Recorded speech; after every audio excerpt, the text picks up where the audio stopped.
mengisahkan tentang seorang gadis cantik berusia 18 tahun bernama Lady Catherine, yang baru saja melangsungkan pernikahannya dengan seorang pria kaya berusia 40 tahun bernama Alexander Lester.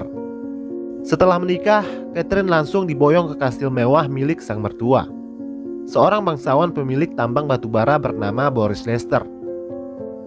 Akankah Catherine hidup semawa bersama suaminya atau justru malah sebaliknya? Sebelum kita eksekusi alur cerita film asal Inggris berjudul Lady Macbeth ini, seperti biasa jangan lupa subscribe, like, dan komen. Kehidupan pernikahan Catherine tidaklah sesuai seperti apa yang dia impikan.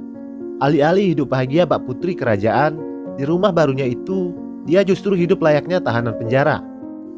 Dengan aturan ketat yang dibuat oleh mertuanya yaitu Boris Lester. Boris memiliki sikap yang dingin dengan kedisiplinan yang sangat tinggi. Seperti tidak mengizinkan Catherine keluar dari rumah, tidak boleh terlalu banyak bicara atau bertanya, dan Catherine tidak boleh tidur jika suaminya masih belum pulang.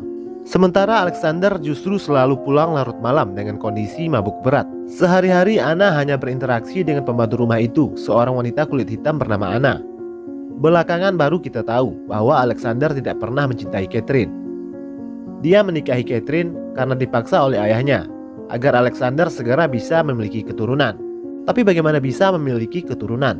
Pada malam pertama saja, Catherine sama sekali tidak disentuh oleh Alexander. Entah punya kelainan atau apa, Alexander hanya menyuruh Catherine menanggalkan semua pakaiannya. Setelah itu, Catherine disuruh menghadap ke dinding. Sementara dia memainkan burungnya dengan cara manual, yaitu dengan tangannya sendiri. Setelah selesai, dia langsung tidur. Begitu juga dengan malam-malam berikutnya. Catherine hanya disuruh menghadap ke dinding tanpa busana, sementara dia hanya bermain secara solo.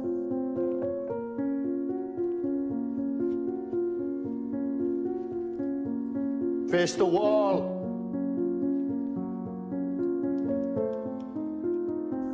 Catherine yang kebingungan dan tidak tahu harus bagaimana, hanya mengikuti saja apa yang diperintahkan oleh suaminya. Pada suatu hari Alexander mendadak harus pergi keluar kota karena ada ledakan pada salah satu tambang batubara mereka. Setelah Alexander pergi, Boris mewanti-wanti kepada Catherine agar tidak perlu keluar dari rumah dan tidak boleh melakukan apa-apa. Boris bilang, simpan saja tenagamu untuk melayani suamimu dengan baik saat dia pulang nanti.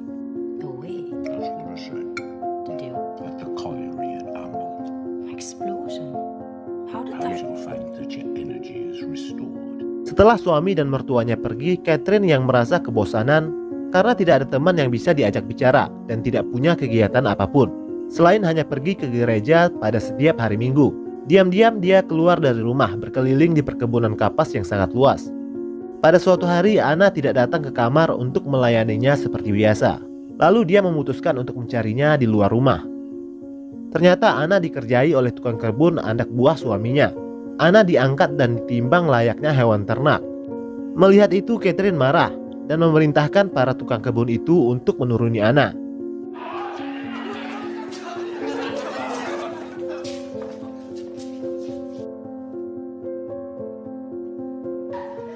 Setelah Anna pergi, Catherine bertanya kepada salah satu tukang kebun itu, berapa kira-kira berat badannya.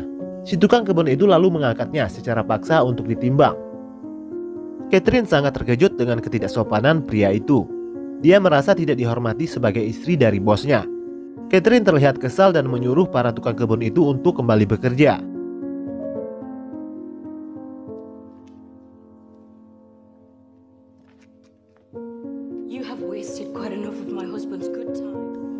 Di dalam rumah, Catherine bertanya kepada Anna, siapa nama pria itu? Anna bilang kalau dia adalah pekerja baru bernama Bastian. Catherine tampaknya sudah mulai penasaran dengan Bastian, pria yang 100% berbeda dengan sikap suaminya yang dingin. Keesokan harinya dia pergi lagi ke kebun kapas. Di sana dia berpapasan dengan Bastian. Bastian mencoba untuk menggodanya dengan mengajaknya bicara, namun Catherine tak menghiraukannya. Meskipun niatnya datang ke kebun itu hanya untuk melihat Bastian. Pada malam harinya setelah selesai mandi, seseorang mengetuk pintu kamarnya. Ternyata itu adalah Bastian. Catherine sudah mencoba melarangnya untuk masuk, tapi Bastian tidak peduli dan tetap saja memaksa untuk bisa masuk. Bastian bilang, apakah kamu tidak merasa kesepian? Lalu secara tiba-tiba Bastian mencium Catherine. Catherine awalnya menolak, mungkin karena sudah lama merasa kesepian. Akhirnya dia pun luluh dengan rayuan Bastian. Malam itu mereka berdua pun bercocok tanam untuk pertama kalinya.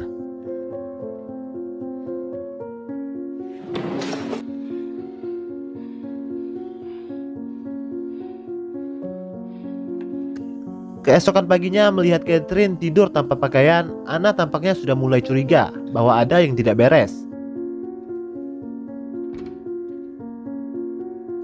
Catherine yang tadinya pemurung berubah menjadi ceria. Setiap hari secara diam-diam Catherine dan Bastian bermantap-mantap setiap ada kesempatan. Dia pun sudah jarang pergi ke gereja, hingga membuat seorang pastor kepercayaan keluarga Lester datang mengunjunginya untuk menanyakan hal itu.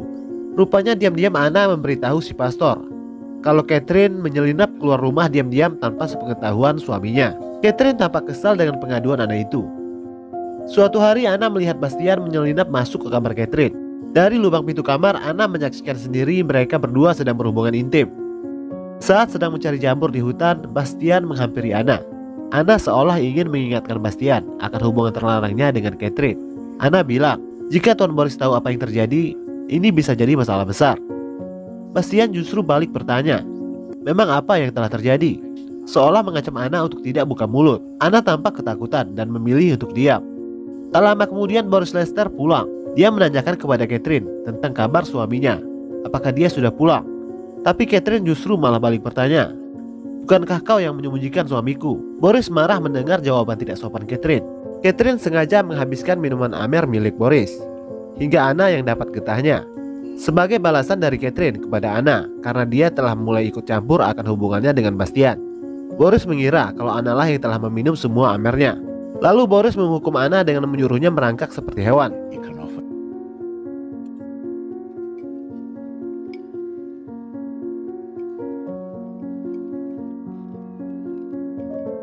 Singkat cerita, Anna memberitahu Boris akan hubungan terlarang Catherine dengan Bastian. Boris yang marah besar mencambuk Bastian berkali-kali dan mengurungnya di kandang kuda. Mendengar Bastian yang dikurung, Catherine mencoba untuk membebaskannya. Namun kunci kandang itu dipegang oleh Boris. Tanpa rasa takut, Catherine memaksa Boris untuk segera melepaskan Bastian. Namun Boris malah marah besar dan memaki Anna dengan kata-kata kesat. Do you have any idea of the damage that you... He has made that impossible. Catherine sekali lagi menyuruh Boris untuk segera melepaskan Bastian. Namun sekali lagi Boris marah besar dengan melemparkan piring ke arahnya. Lalu dia masuk ke ruang lain dengan membawa piring makanannya. Dari luar, Catherine mengancal pintu ruangan itu dengan kursi agar Boris tidak bisa keluar. Kemudian Catherine menyuruh Anna untuk duduk dan makan bersamanya. Secara terpaksa Anna menurutinya. Dari dalam ruangan terdengar Boris sedang meraung minta tolong karena kesakitan. Rupanya minuman Boris telah diracuni oleh Catherine dengan bahan jamur yang dicari oleh Anna. Anna mencoba membuka pintu itu untuk menolongnya, tapi Catherine melarang. Setelah Boris tewas, Catherine lalu menyuruh Anna untuk memanggil dokter. Sementara itu dia mengambil kunci dari Boris untuk melepaskan Bastian. Setelah jasad Boris diperiksa, dokter bilang kalau Boris tewas karena penyakit lambung yang dideritanya. Anna yang menyaksikan kejadian itu tiba-tiba menjadi bisu karena syok. Mulai hari itu dia tidak bisa lagi berbicara sepatah kata pun. Catherine mendapat surat dari Alexander bahwa dia tidak bisa pulang ke pemakaman ayahnya.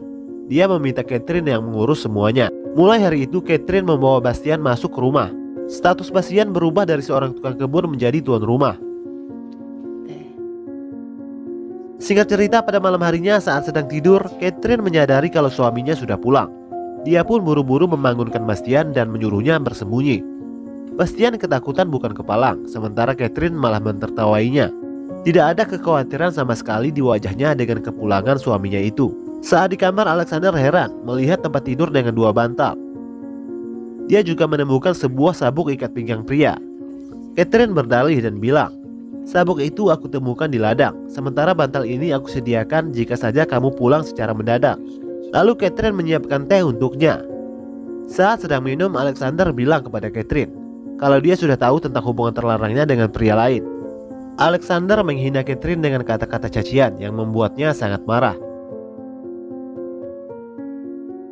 You seem surprised, and you've acted so very shamelessly and so very stupid. Lalu dia membawa masuk Bastian dan mencoba untuk bermantap-mantap di depan Alexander. Alexander yang melihat itu menjadi naik pitam dan langsung menyerang Catherine dan Bastian.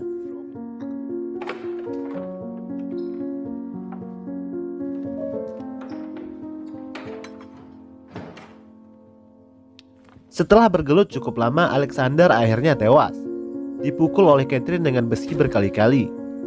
Bastian yang syok melihat itu ditenangkan oleh Catherine. Lalu jasad Alexander dikubur di hutan bersama dengan kudanya yang juga tewas ditembak oleh Catherine. Esok harinya mereka berperilaku seolah-olah tidak terjadi apa-apa. Singkat cerita, datanglah seorang perempuan berkulit hitam bernama Agnes, membawa seorang anak kecil bernama Teddy yang merupakan cucunya. Agnes memberitahu Catherine kalau Teddy adalah anak dari Alexander Lester, suaminya. Teddy adalah anak dari hubungan terlarangnya bersama anak Agnes yang telah meninggal. Agnes memegang surat dokumen yang sah yang dibuat oleh Alexander sendiri, yang menyatakan kalau Teddy adalah ahli waris yang sah. Teddy tampaknya mulai menyukai Catherine. Dia bilang kalau Catherine adalah gadis tercantik yang pernah dia temui. What is it? He says you're the prettiest lady he has ever seen. Secara terpaksa Catherine menerima Agnes untuk tinggal bersamanya untuk menjaga Teddy sampai dia berusia 18 tahun. No, you'll be used to smaller spaces from your days in your tiny house. Catherine dan Bastian sudah mulai gelisah karena selama Teddy dan Agnes tinggal di rumah itu, mereka tidak lagi punya ruang untuk bermantap-mantap. Sementara itu, Catherine menyadari kalau dia tengah mengandung anak dari Bastian. Teddy sudah mulai dekat dengan Catherine. Catherine bahkan sering mengajaknya jalan-jalan di ladang. Pada suatu malam, Catherine datang menemui Bastian. Namun Bastian menyuruhnya untuk pergi. Kita tidak akan pernah bisa bersama lagi selama Teddy masih ada di rumah.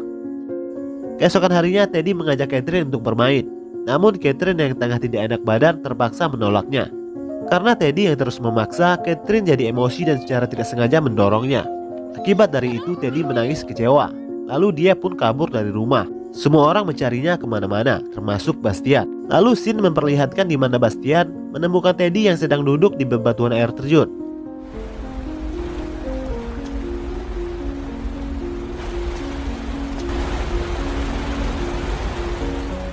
Lalu scene berpindah lagi di mana Bastian membawa pulang Teddy yang dalam keadaan lemas. Agnes yang melihat orang asing masuk ke rumah dan memegang cucunya, marah-marah kepada Bastian lalu mengusirnya keluar.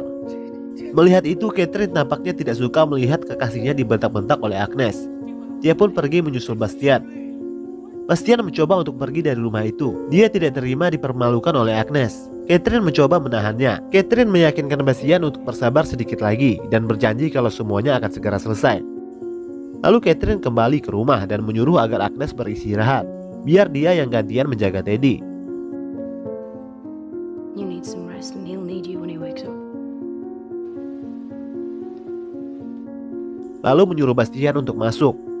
Kemudian Catherine membekap kepala Teddy dengan bantal. Sementara itu Bastian membantu memegang kakinya, dan Teddy pun tewas karena kehabisan napas. Bastian merasa ketakutan dengan apa yang baru saja mereka lakukan. Namun sekali lagi Catherine menenangkannya dan menyuruhnya untuk keluar.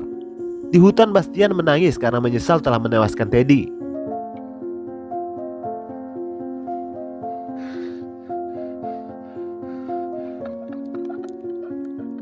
Di tempat lain, Catherine berdalih saat menjaga Teddy dia sempat tertidur 10 menit. Setelah bangun, dia menemukan Teddy sudah tidak bernapas lagi. Dokter bilang kalau ada bekas memar di muka Teddy. Kemungkinan seseorang telah dengan sengaja membekapnya.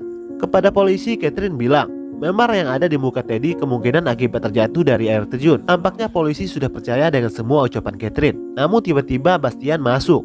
Dengan menangis karena menyesal, Bastian membuat pengakuan kepada polisi kalau Catherine lah yang telah menewaskan Teddy. Begitu juga dengan Boris dan Alexander, dan dia juga ikut membantunya. Bastian bilang kalau Catherine seperti penyakit yang menjalari tubuhnya. Aku selalu menuruti apapun yang dia mau. Mendengar itu, Catherine terlihat kecewa dengan Bastian. Dia membantah keras semua tuduhan Bastian dan balik menudingnya bahwa Bastianlah yang telah menewaskan Teddy atas motif dendam karena tersinggung lantaran diusir oleh Agnes. Begitu juga dengan Boris yang diracun dari jamur yang dicari sendiri oleh Anna di hutan. Catherine bilang Anna dan Bastian sengaja menewaskan Boris dan Alexander karena takut hubungan terlarang mereka berdua terbongkar. Anna yang bisu tidak bisa memberikan kesaksian apa-apa. Sehingga polisi lebih mempercayai keterangan dari Catherine yang merupakan seorang bangsawan yang tidak mungkin melakukan perbuatan tidak terpuji. Di akhir cerita, Bastian dan Anna dihukum mati. Sementara Catherine tetap tinggal di rumah itu sendirian dalam keadaan kesepian sepanjang hidupnya. Lalu film pun berakhir.